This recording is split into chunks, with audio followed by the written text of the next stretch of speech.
Hi, welcome to Man of Steel Fan Gives Hope Facebook page on YouTube. And what a great couple of trailers we had there.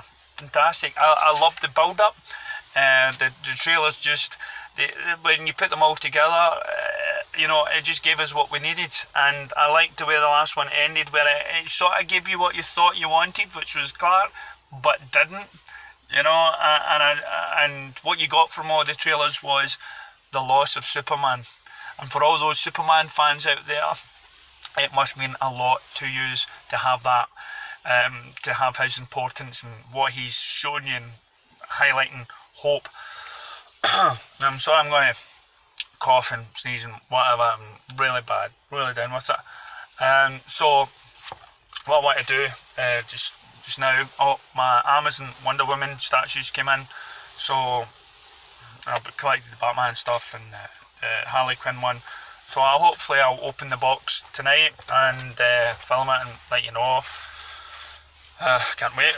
So here's Empire magazine. I advise anybody that has got it or knows where to get it to buy it. It's fantastic. I was going to just take a little bit here and there, but what I'll probably do is read most of it. Hopefully it entice you to get it, because why am I reading it out when you can easily buy it? Well, right, is maybe you're in a country that you can't read it. Okay, so at least this, for me, this whole magazine bit answered all the clickbait stuff. It put all that rubbish to bed. So if you don't want to read it, if you've got the magazine, then please just like the video, because it's all good stuff. Okay, it's all good stuff. Maybe share it to somebody that entice them to get the real facts. Okay. There's that. No, it's just. I'm going to just. So wait for the. Right, here we go. Suitable. The specially modified Batsuit, the Superman towards the end of justice, is on display. A permanent reminder to Bruce Wayne of the dangers of hubris. And here's Jeremy Irons' Batman faithful butler Alfred in a specially unmodified barber jacket, went to greet his employees and some new special friends. For the Justice League are here, all of them. Batman, Ben Affleck, Wonder Woman, Gal Gadot, Aquaman, Jason Momoa, and Cyborg, Greg Fisher. Ray Fisher, Greg Fisher's Ramsey Nesbitt, comedian as well. Well, almost all of them. No sign of Superman, but we'll get to him later. They've returned from an outing battling evil, and they've had a slight setback. The mood should be sombre, yet that's far from the case. Oh yeah, oh gosh. Yet, exclaims Miller crimson-clad Flash, as the League descends into the Batcave on a Batlift. Yes, clearly giddy to be in the lair of the Caped Crusader. The Flash waves merrily at Alfred, who wasn't quite expecting this many metahumans to be clogging off his gaff. And of course, in the course of several takes, the merriment expands until Aquaman is calling Alfred a badass. And Irons deadpanning a series of responses to his boss. If you warned me, I would have baked a cake. I'll break open the party hats and pinata, and I'll favour it. I'll make some tea. Don't know where I'll find the cups. The emphasis here is on the comedic, the actual comedic, not the accidental, and there's a sense of jubilance all around. Fancy words here. I'm a Sigma, I can hardly pronounce it. Jubilance all around. After one take, Gadot walks past singing "You Are My Sunshine." You Are My Sunshine. Miller, a ball of energy, bounces around in a dressing robe. My best friend got this for me, he yells. His name's Jason Momoa. He got me this robe. Even the man famously dubbed Sad Affleck by the internet ain't so sad anymore. You'll see the Batman smile, promises Affleck for the first time. Flashing the old bat nashers. Now, there's a thing. So, what is happening here exactly? Who are these people? And what have they done to the Justice League? Zack wanted to make a movie that was more fun. Zack wanted to make a movie that was more fun.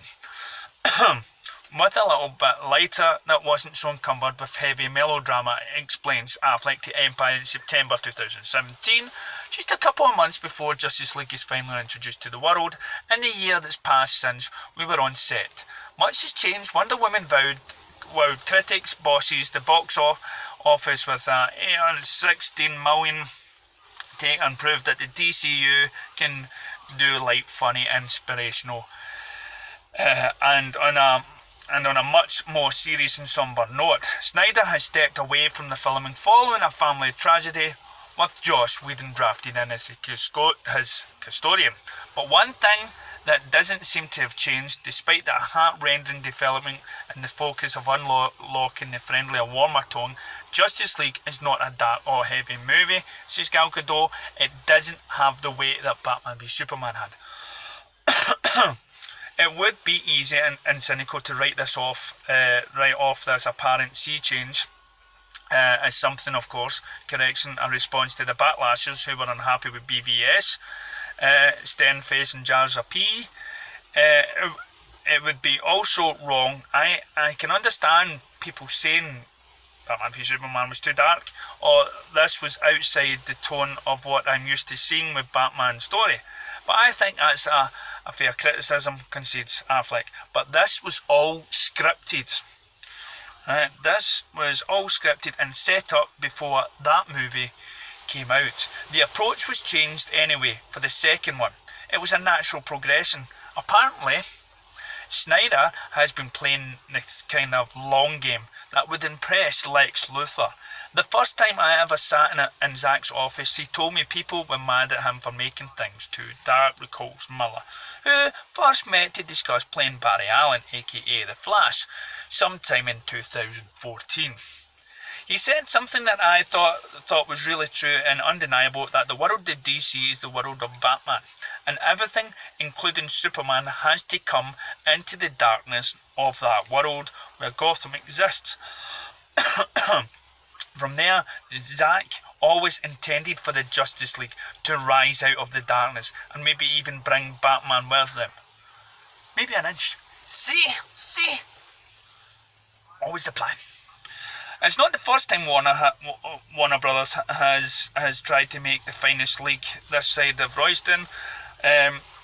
Rise Out of Darkness is no wonder. When it comes to superhero team-ups comics, Justice League of America, the American part of what was somehow fallen by the wayside, is up there with Avengers and X-Men in popularity, and having made its debut in 1960 with issue 28 of The Brave and the Bold.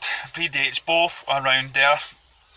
As much movie version is long overdue. George Miller tried to make a Justice League movie around 10 years ago entitled Justice League Mortal. It was intended to shoot in 2008 and in cinemas 2009. In fact, Miller had not only cast his movie, but it got as far as building sets before the plug was pulled, just weeks before cameras rolled due to the writer's strike.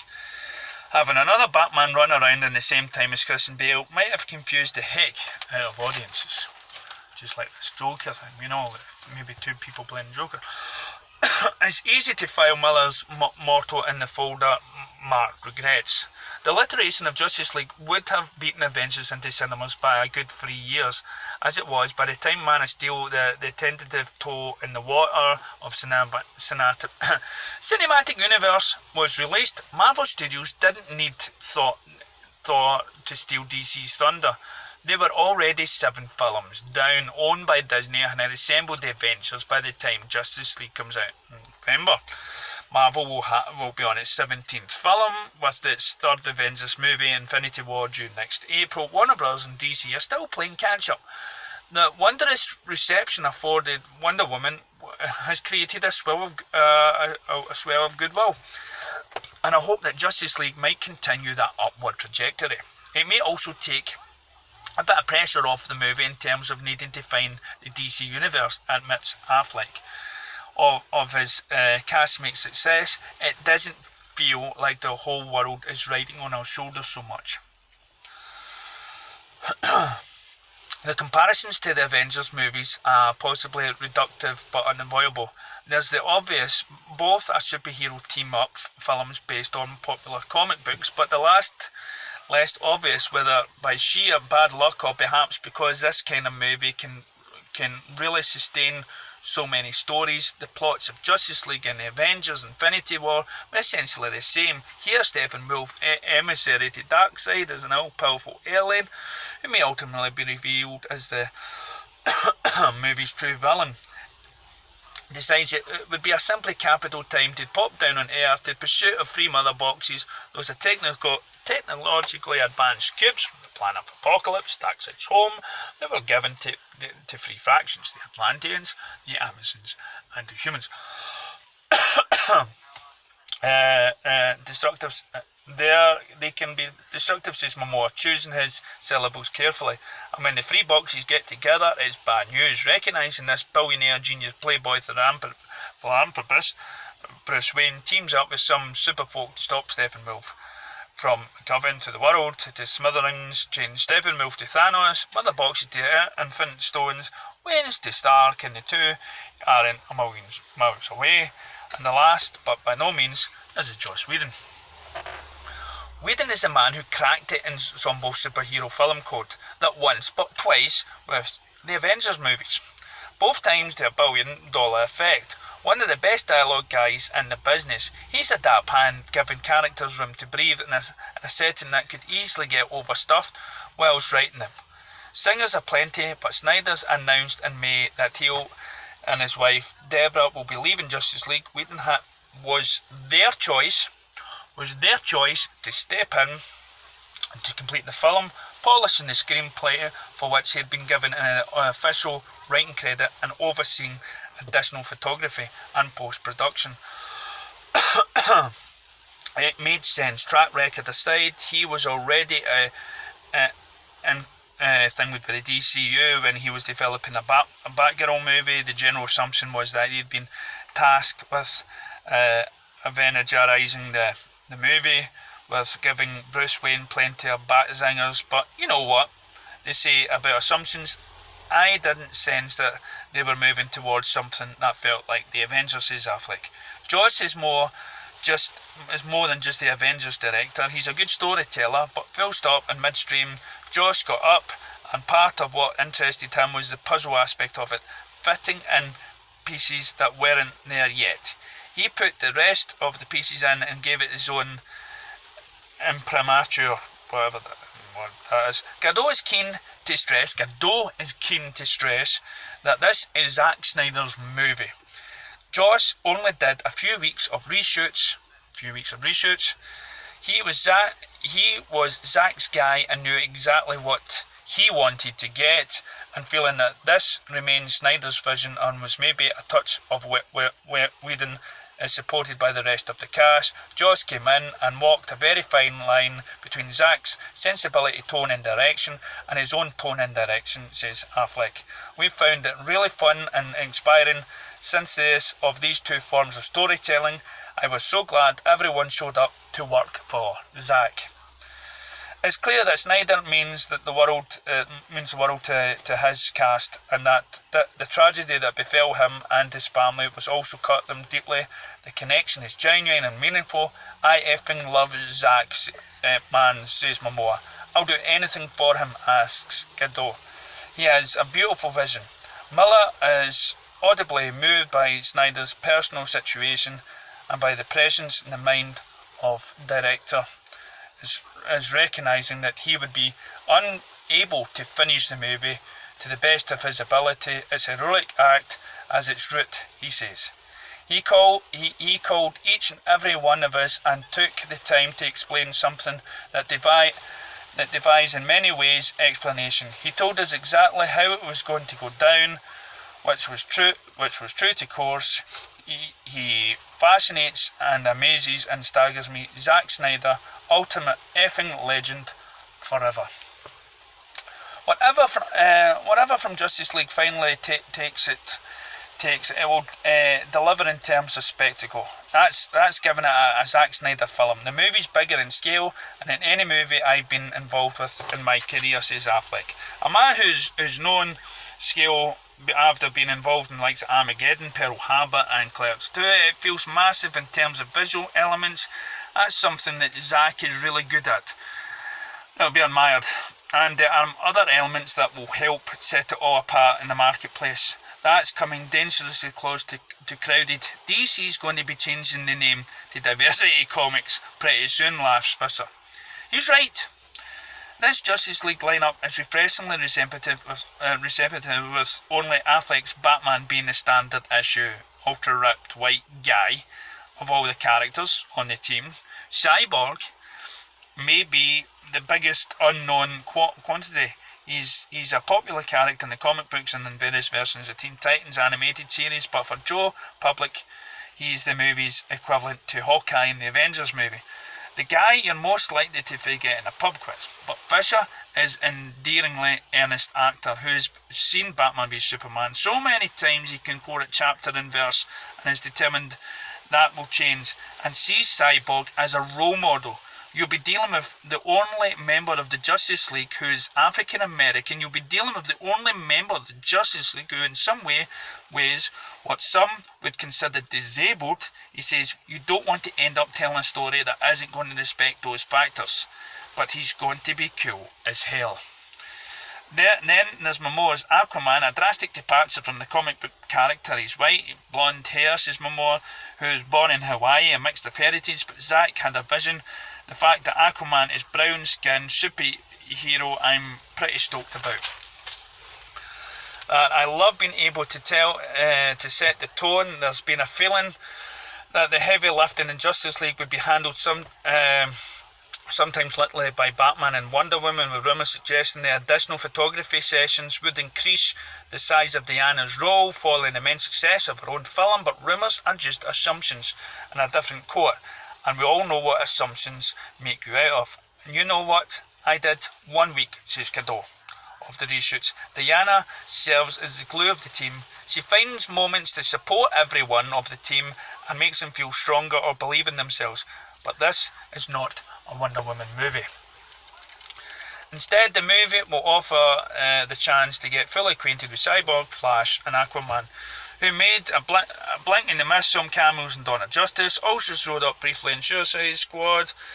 They're recruited by the team by Bruce and Diana. Cyborg is serious and reserved. Miller's Barry Allen is a quite fast-talking kid who can barely surprise his glee at getting to hang out with the heroes. Momoa's Aquaman is gnarled and grisly, the kind of guy who'll deck you for spilling his pint of white bait. If their on-screen chemistry is so as potent as it was when the cameras aren't rolling, at one point during our visit to the set, Miller started advising his co-stars to squeeze the butt cheeks before a shot, as you'll be really sexy that way.